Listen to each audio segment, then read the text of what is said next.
اس قوم کو اب کیا کریں؟ اب انہوں نے بہت محنت کی، انہوں نے کہا کہ کیا کریں؟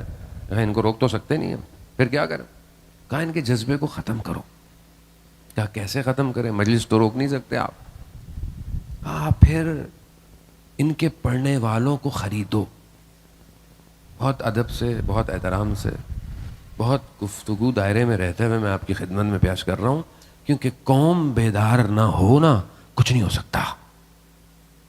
خدا اس قوم کی حالت قرآن میں کہتا ہے کہ میں نہیں بدلتا جو قوم خود اپنے آپ کو نہیں بدلتی۔ اب یہ انٹرنیشنل اسٹریٹجی ابن زیاد کی، جس نے سب سے پہلے کوفہ میں خریدا، اس نے سونا دے کر تلواریں خریدی ہیں، ایسے تھوڑی چھوڑ دیا لوگوں نے۔ یہ پینیٹریشن انٹرنیشنل، علماء حوزے میں نفوذ، مجتہد کے ساتھ نفوذ، آہستہ آہستہ چرب زبان والوں کو ممبر میں لاؤ۔ آج جو ہم نے اپنا حال کیا ہے، ہم نے کیا ہے۔ آج جو اہل سنت برادران بہت سارے ہماری مجالس میں نہیں آتے، اس کا قصور کون ہے؟ کس نے امام حسین کو دور کیا ہے؟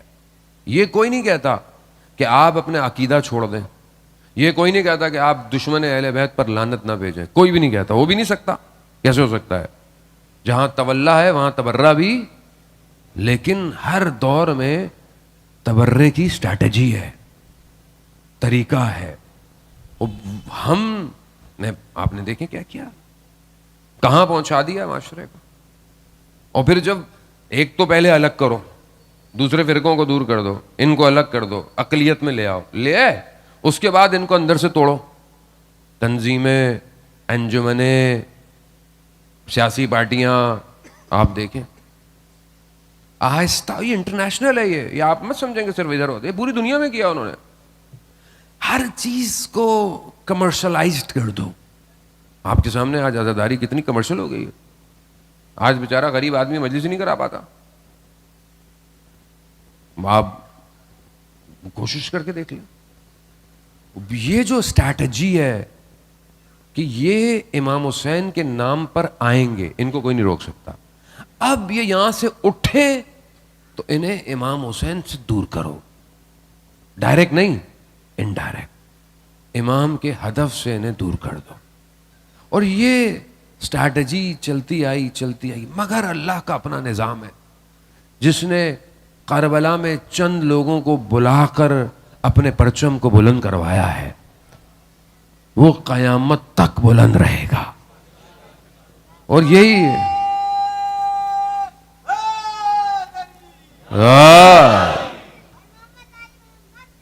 اللہم صلی علی محمد زندہ آباد، مردہ آباد۔ بس میں بہت تیزی سے، اذان محترم، وقت اتنی تیزی سے سوئی پتہ نہیں کہاں پہنچ گئی۔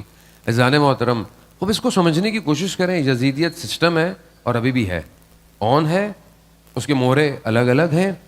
آپ یاد رکھیں، یہ مقصد امام حسین تک پہنچنے کا ہے۔ عزاداری، عزا، گریہ، بقا، ماتم، یہ سب اسی کا حصہ ہے، اس کو چھوڑنا نہیں ہے، اسے انجام دینا ہے۔ لیکن یہ خیال رکھنا ہے، یہ جو ہم مجلسیں کر رہے ہیں، اس سے ہم خدا کے قریب جا رہے ہیں یا خدا سے دور جا رہے ہیں؟ اگر تو یہ مجلس خدا کے قریب کر رہی ہے تو پھر یہ امام حسین کے مقصد پر ہے۔ اگر یہ مجلس خدا سے دور کر رہی ہے، اپنی باتوں میں، اپنی چیزوں میں ٹائم ضائع کر رہے ہیں، ایک آ کر اس کی برائی کرتا ہے، دوسرا آ کر اس کی برائی کرتا ہے، اور نان امپورٹنٹ ایشوز ممبر پر ڈسکس کیے جاتے ہیں، اس کا مطلب ہے کہ یہ آپ کا ٹائم ضائع کر رہا ہے۔ ہو سکتا ہے میں بھی آپ کا ٹائم ضائع کر رہا ہوں، مجھے خود نہیں پتا۔ اذان محترم بہت ضروری ہے۔ بہرحال میں امام علی علیہ الصلوۃ والسلام نہج البلاغہ میں، اللہم صلی علی محمد وعلی محمد، یا امام نہج البلاغہ میں امام کے لیٹرز ہیں بہت سارے۔ حارث ہمدانی کو امام نے خط لکھا، اس کے اندر کچھ باتیں، ایک حصہ آپ کی خدمت میں۔ امام نے حارث ہمدانی کو ایک چیز کی طرف متوجہ کرایا، وہ کیا؟ امام کہتے ہیں کہ دیکھو جو تاریخ میں ہوا ہے اس سے عبرت لو۔ کیوں؟ کیونکہ یہ جو تاریخ میں ہوا ہے وہ دوبارہ بھی ہوگا۔ اللہ چیزوں کو رپیٹ کرتا ہے، لوگوں کو رپیٹ کرتا ہے. تجربہ بہت امپورٹنٹ ہے، اس لیے کہتے ہیں نا بھائی انسان بات تجربہ ہونا چاہیے، بزرگوں کے تجربوں سے سیکھنا چاہیے.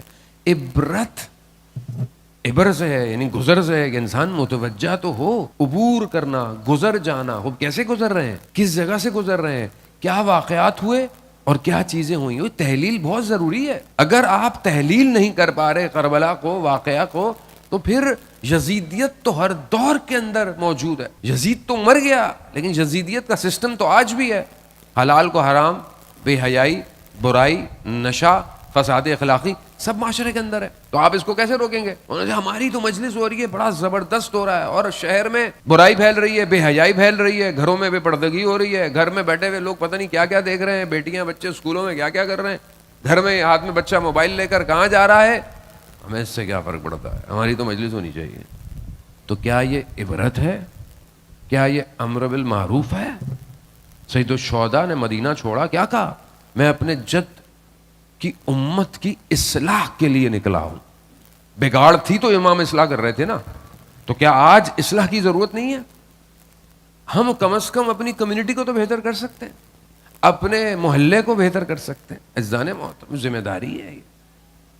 پہلی چیز یہ ہے کہ ہم اپنے بچوں کو، اپنی نسل کو خدا دیں. خدا، جب خدا ان کے وجود میں انسٹال ہو جائے گا نا، تو پھر یہ اکیلے بھی ہوں گے تو گناہ نہیں کریں گے. آج جو مشکل ہے، آج جو پریشانی ہے، وہ کیا ہے؟ جوان یا بچہ جو بھی ہے، میں یہ نہیں کہہ رہا خدا نہ خواستہ آپ لوگ برے لوگ ہیں، نہیں، آپ اچھے ہیں تبھی مجلس میں بیٹھے ہوئے ہیں. مطلب تنہائی ہے، خلوت ہے، کوئی نہیں دیکھ رہا، موبائل آپ کے ہاتھ میں. آج سب سے بڑی مشکل تو یہی ہے نا آج کل، جہاں اچھائی ہے وہاں نقصان بھی ہے. اب کون سی چیز اس جوان کو روکے گی گناہ کرنے سے؟ کون سی چیز روکے گی؟ ماں باپ تو ہے نہیں، اکیلا بیٹھا ہوا ہے، کیسے روکے گا؟ کوئی بھی چیز نہیں روک سکتی سوائے خدا کے. اگر اس کے وجود میں خدا کا خوف ہے. ایک شخص جوان تھا، رات کھڑکی کنارے بیٹھا رہا، سردیوں کی رات، برف گر رہی ہے، صرف ایک لمحے کے لیے کہ اس کا محبوب رات کو کھڑکی کھول دے. دنیا ہے نا جوان عشق میں مبتلا، آج کل انٹرنیٹ پہ بھی بڑی تیزی سے ہو جاتا ہے. بیٹھا ہوا کہ شاید ایک جھلک محبوب کی. ساری رات بیٹھا رہا، برف میں ہو گیا، محبوب نہیں آیا. تو اس نے دیکھا صبح صادق کے وقت ایک آواز مسجد سے آئی اور کچھ عاشق گھروں سے نکل کر مسجد جا رہے ہیں. تو اس نے بولا کاش میں اس محبوب کے لیے رات گزارتا. عزیزان محترم، خدا نہیں ہے. نماز بھی عادت کی ہے. میری تو ویسی اتنی ہے، میں تو 3 کے بعد چوتھی بھول ہی جاتا ہوں. انسان ایسی ہے، اس کو یاد ہی نہیں رہتا چوتھی پڑھا. تو شکر کریں شکیات نماز ہے جو انسان کی نماز بچ جاتی ہے، ورنہ تو انسان ریپیٹ ہی کرتا رہے. مگر توجہ نہیں ہے انسان کس کے سامنے حاضر ہے. امام خمینی کے انقلاب کا مقصد ایک تھا، صرف کہ لوگ خدا کے عارف بنے، پہچانے خدا کو.